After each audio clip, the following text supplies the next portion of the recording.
Praise the Lord. കർത്താവിൻ്റെ അതിപരിശുദ്ധമായ നാമം വാഴ്ത്തപ്പെടുമാറാകട്ടെ. അനുഗ്രഹിക്കപ്പെട്ട നല്ല സമയത്തെ ഓർത്ത് കർത്താവിൻ്റെ മാനവും മഹത്വവും പുകഴ്ചയും അർപ്പിക്കുന്നു. നല്ല സമയം പ്രിയമുള്ളവരെ അഭിസംബോധനയും കർത്താവ് ഒരുക്കിയ വിലപ്പെട്ട അവസരങ്ങളെ ഓർത്ത് കർത്താവിൻ്റെ സ്തോത്രം ചെയ്യുന്നു. പ്രിയമുള്ളവരെ, നമ്മുടെ ഹൃദയം ക്ഷീണിച്ചു പോയിട്ടുണ്ട്. പല വാക്കുകൾ കേട്ട്, പല പ്രവർത്തികൾ കണ്ട്, പല കാലങ്ങളിലും ക്ഷീണിച്ചു പോയ അനുഭവങ്ങൾ, ഈ ജീവിതം എന്തിനാണ്, ഒരർത്ഥമില്ലല്ലോ എന്ന് പറഞ്ഞ് ക്ഷീണിച്ചു പോയിട്ടുണ്ട്. അങ്ങനെയുള്ള നിങ്ങളോട് പരിശുദ്ധാത്മാവിന് സംസാരിക്കാനുണ്ട്. സങ്കീർത്തനങ്ങളുടെ പുസ്തകം 61-ാം അധ്യായം 2-ാമത്തെ വേദഭാഗം ഇങ്ങനെ വായിക്കുന്നു: എൻ്റെ ഹൃദയം ക്ഷീണിക്കുമ്പോൾ ഞാൻ ഭൂമിയുടെ അറ്റത്തു നിന്ന് നിന്നെ വിളിച്ചപേക്ഷിക്കും. എനിക്ക് അത്യുന്നതനായ പാറയെങ്കിലേക്ക് എന്നെ നടത്തണമേ. അപ്പോൾ വചനം പറയുന്നു, ഹൃദയം ക്ഷീണിക്കുമ്പോൾ.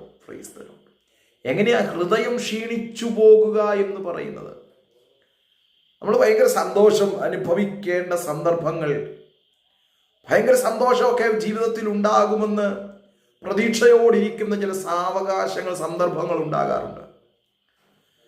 നാം പ്രതീക്ഷിക്കുന്ന സന്തോഷത്തെ കെടുത്തിക്കളയുന്ന മേഖലകൾ ഉരുത്തിരിയാറുണ്ട്.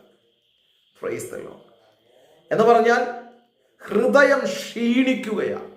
എത്ര അധ്വാനിച്ചിട്ടും, എത്ര ഓടിയിട്ടും, എത്ര പരിശ്രമിച്ചിട്ടും ഫലം വട്ടപൂജ്യം, അല്ലെങ്കിൽ നിഷ്ഫലമെന്ന് പറയുന്നത് പോലെ, പരാജയം എന്ന് പറയുന്നത് പോലെയായി മാറുകയാണ്.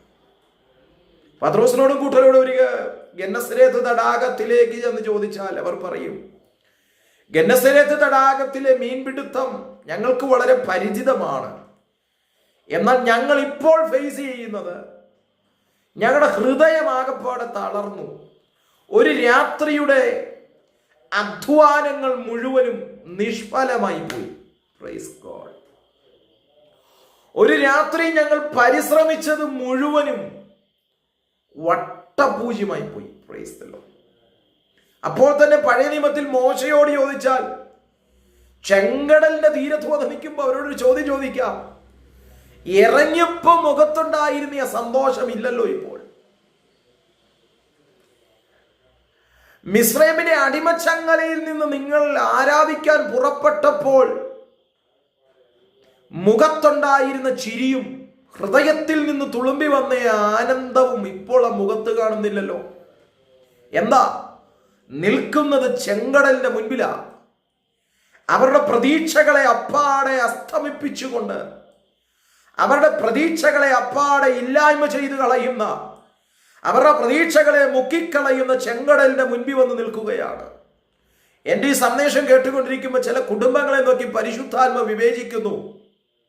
നിങ്ങളുടെ പ്രതീക്ഷകളെ മുഴുവനും മുക്കിക്കളയുവാൻ, നിങ്ങളുടെ കണക്കുകൂട്ടലുകളെ മുഴുവനും ക്ഷീണിപ്പിച്ചു കളയുവാൻ, ഇല്ലായ്മ ചെയ്യുവാൻ ചില മേഖലകൾ ഒരുക്കി മുന്നിൽ ആർത്തിരമ്പി നിൽക്കുമ്പോൾ ദൈവാത്മാവിൽ പ്രവചിക്കാൻ പറയുന്നു: നിങ്ങളുടെ ഉള്ളം ക്ഷീണിച്ചു നിൽക്കുകയാണോ? നിങ്ങളുടെ ഹൃദയം ക്ഷീണിച്ചു നിൽക്കുകയാണോ? നിങ്ങൾ ഇവിടം കൊണ്ട് അവസാനിക്കുമെന്ന് പറയുകയാണോ? അതിന്റെ നടുവിൽ ദൈവവചനം പറയുന്നു: എനിക്ക് അത്യുന്നതനായ പാറയെങ്കിലേക്ക് എന്നെ നടത്തണം.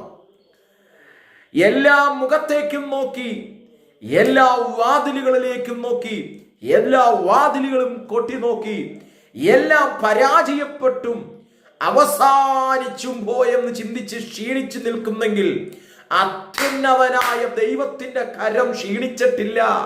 അത്യുന്നതനായ ദൈവത്തിന്റെ ശബ്ദം ഇന്നും ക്ഷീണിപ്പിക്കത്തില്ല. നമ്മെ നടത്തുവാൻ, ഏതു ചെങ്കടലിലും ചെങ്കൽ പാത ഒരുക്കുവാൻ, ഏതു പ്രതിസന്ധികളുടെ നടുവിലും, ഏതു ശൂന്യതകളുടെ നടുവിലും, പ്രൈസ് ഗോഡ്, ഒരു രാത്രി മുഴുവൻ അധ്വാനിച്ചിട്ട് ക്ഷീണിച്ചു നിൽക്കുകയാണെങ്കിലും, ആമേൻ, പത്രോസേ, നീ വെറും കൈയോടെ ഭവനത്തിൽ കയറത്തില്ല എന്നുള്ളത് ഉറപ്പു തരികയാണ് ഗെന്നസരേത്ത് തടാകത്തിൽ എൻ്റെ യേശുനാഥൻ. രാത്രിയുടെ അധ്വാനങ്ങൾ നിഷ്ഫലവും പരാജയവുമായി മാറിയ പത്രോസ്. എന്നാൽ പത്രോസേ, നീ തിരികെ വീട്ടിൽ കയറുമ്പോൾ, തിരിച്ചു ഭവനത്തിൽ പോകുമ്പോൾ, നീ ശൂന്യതയോടെയല്ല പോകാൻ പോകുന്നത്. നീ ഒരു പരാജയപ്പെട്ടവനായിട്ടല്ല മടങ്ങി പോകാൻ പോകുന്നത്. നിറഞ്ഞ അനുഭവത്തിൽ ഒരു നിറവിന്റെ അനുഭവത്തിൽ മടങ്ങി ഭവനത്തിൽ കയറാൻ പോകുക. എന്റെ ഈ ശബ്ദം കേട്ടുകൊണ്ടിരിക്കുന്ന ചില കുടുംബങ്ങളെ, വ്യക്തികളെ നോക്കി പരിശുദ്ധാത്മ പറയുന്നു, ഹൃദയം ക്ഷീണിച്ച് തളർന്ന് ജീവിതത്തിന് എൻഡിങ് പോയിന്റ് കണ്ടുകൊണ്ട് നിൽക്കുകയാ, ഇനി സാധ്യതകളൊന്നുമില്ല എന്ന് പറയുന്നെങ്കിൽ ഇന്ന് രാത്രി പരിശുദ്ധാത്മ ചില സാധ്യതകൾ തുറന്നു തരാൻ പോകുകയാ. നിങ്ങൾ നോക്കേണ്ടവനെ ഒന്ന് നോക്കുന്നേ. നിങ്ങൾ സർവശക്തനായവന്റെ മുഖത്തേക്ക് നോക്കുന്നേ. മനുഷ്യന്റെ മുഖത്തേക്ക് നോക്കിയിട്ട പലപ്പോഴും തളർന്നത്, മനുഷ്യന്റെ വാക്കുകൾ കേട്ടിട്ട നിങ്ങൾ തളർന്നു പോകുന്നത്.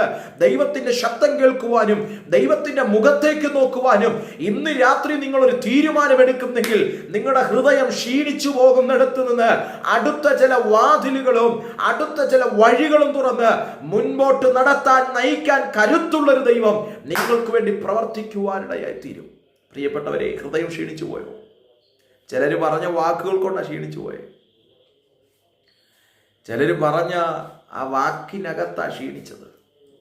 ചിലര് ചെയ്ത പ്രവർത്തിക്കകത്താ ക്ഷീണിച്ചു പോയെ.